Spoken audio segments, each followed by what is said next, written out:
O que estava ruim ficou ainda pior.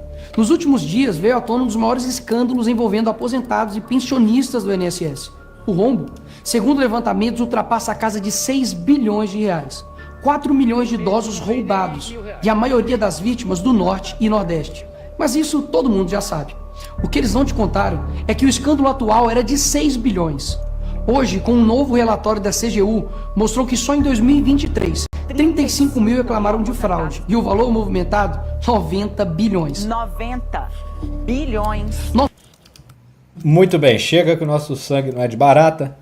E aí o vídeo, né, termina com um efeito especial, um defeito especial, eu diria, na verdade, professor, não sei se você conferiu esse vídeo todo, onde ele diz que não vai haver mais tempo, porque ele vai ali, o cabelo dele vai ficando branco, ele vai ganhando rugas, um defeito especial aí onde ele vai envelhecendo, e aí pode não haver mais tempo para correr atrás do prejuízo, para voltar atrás, porque a corrupção vai ter acabado com o Brasil e tudo mais. Tá aí o Nicolas já tá parecendo o Zé Bidé, tá parecendo o Joe Biden já.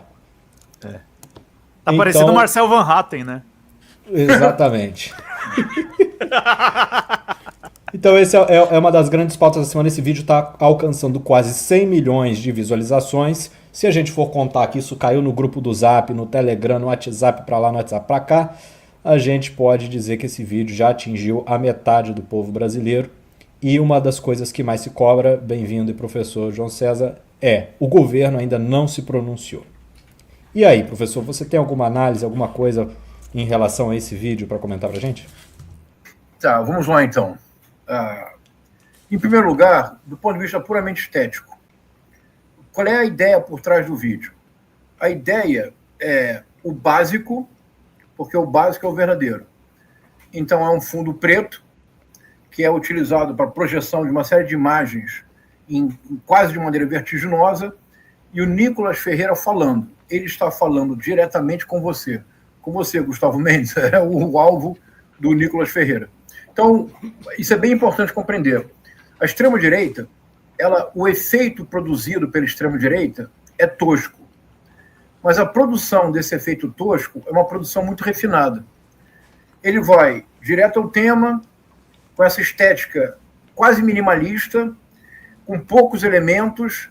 Ele, teoricamente, está aí apenas falando a verdade, por isso ele não precisa de muita coisa, de um lado. Do segundo lado, é bastante criativo, embora previsível, a transformação da idade dele, porque, em última instância, ele fala dos aposentados. O que eu quero dizer com isso? Bem-vindo, Gustavo. Por favor, não se surpreendam. Quero dizer o seguinte, é que nós precisamos reconhecer que, do ponto de vista da comunicação direta com a população, a extrema-direita dá de 7-1 na esquerda. Nós realmente precisamos reconhecer isso. Por mais que nos doa, por mais que seja difícil dizê-lo, nós precisamos reconhecer que a extrema-direita, já que falamos, no início estava aqui escutando a explanação tão clara do Bem-vindo sobre o Exército Vermelho, e o Trotsky é uma figura impressionante, não é, Bem-vindo? O Trotsky era um intelectual.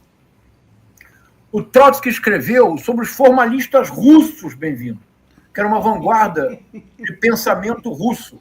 O Trotsky tinha reflexões absolutamente audazes. E o Trotsky, que nunca tinha sido militar, ele montou do zero o Exército Vermelho.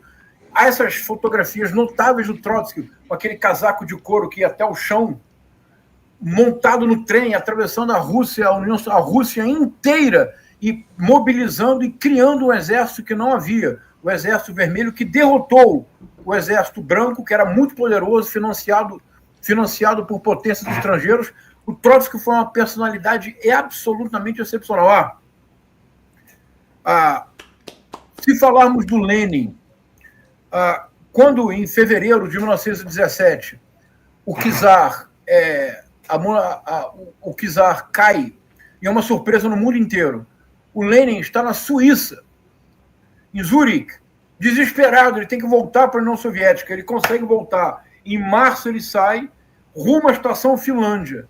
Muitas pessoas dizem assim, Bem-vindo, mas ele foi para a Finlândia? Não. A estação Finlândia era o nome da estação em Petrogrado.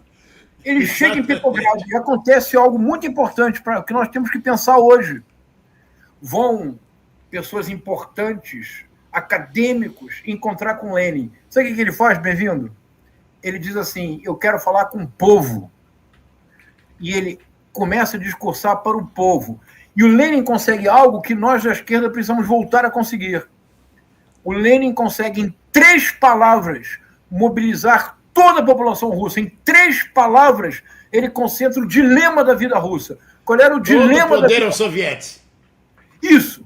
E um lema, que era assim. Então, qual era o problema da Rússia quando cai o czar? É que o esforço de guerra está acabando com a Rússia. As armas russas eram velhas, defasadas, o exército passava fome, não recebia soldo, a vida econômica da Rússia absolutamente desordenada pela guerra, era preciso acabar com a guerra. Por que o Kerensky, que assume o poder em fevereiro de 1917, não consegue acabar com a guerra? Porque os aliados não permitem, porque eles queriam que a Alemanha mantivesse 2 frentes de guerra, a frente russa e a frente ocidental. Então eles não permitem que o Kerensky acabe com a guerra. Bem-vindo, o que faz o Lenin? Vocês vão ver qual é a relação com o Nicolas. Com todo respeito ao Lenin. A relação é, o que faz o Lenin? O Lenin diz, olha, chegou a hora da revolução.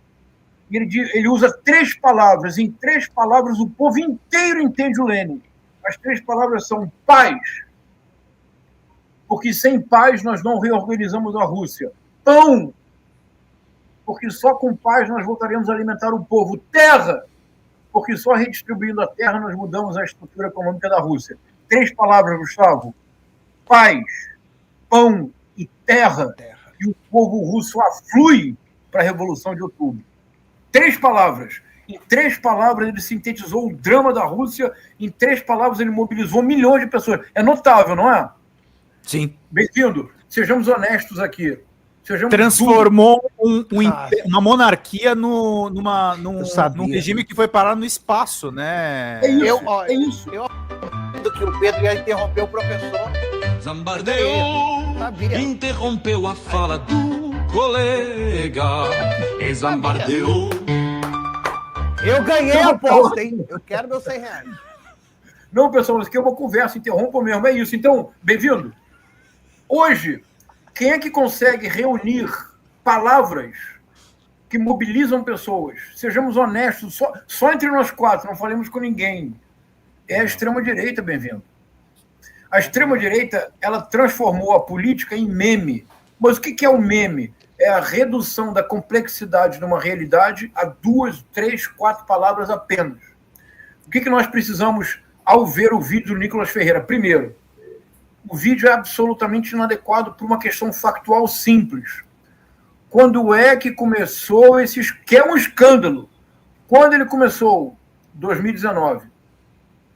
Dos 21 convênios que roubam os aposentados e tem que ir todo mundo para a prisão.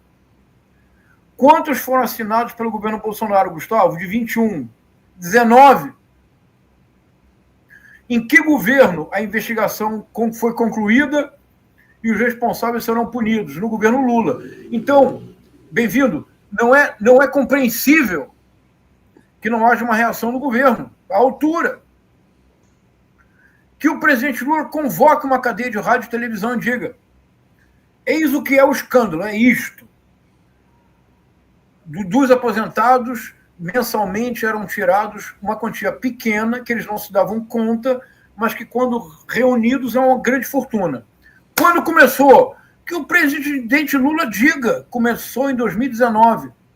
Quais foram os convênios? Foram estes. São 21. Destes 21, quantos foram assinados no meu governo? 2. E no governo Bolsonaro, 19. Em que governo a investigação foi feita? No meu.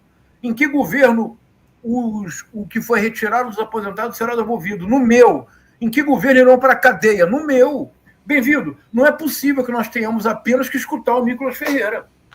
Exatamente!